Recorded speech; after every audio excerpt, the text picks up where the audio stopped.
वालों पर, सलाम हो इस पाक जमीन पर, सलाम हो आप पर, सलाम हो अब्दुल कदीर खान पर, सलाम हो अब्दुल सलाम पर, सलाम हो बहरिया पर, फिजाइया पर, इस पाक जमीन पर। मरते उठते हैं पर झुकते नहीं, मरते उठते हैं पर झुकते नहीं, ए वतन तेरे लाल कभी बिकते नहीं।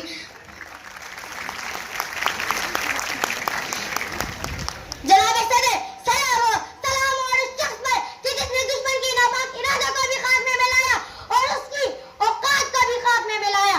चाहे हो एबीएफ बिजावर के बहादुर बच्चे हो या अंगू का एतजाज हासन, चाहे वो राशिद मिन्हास हो या सिपाही मकबूल हुसैन हो, चाहे आज की तारीख में फलक शगाफ नारे तकबीर बुलंद करने वाला हर नौजवान हो जो ये कहता हो ये जो नफरतें सी बढ़ा के तुम, ये जो नफरतें सी बढ़ा के तुम गो चमन मेरा गिरा रहे, ये खौफ सा फैला के तुम, ये जो खौफ सा फैला के तुम मेरे हौसले को डरा रहे। ए दुश्मनों, ए बुज़दिलों, मेरा खून रहेगा नहीं, मेरा खून रहेगा नहीं कि ये बुज़दिलों का जहां नहीं।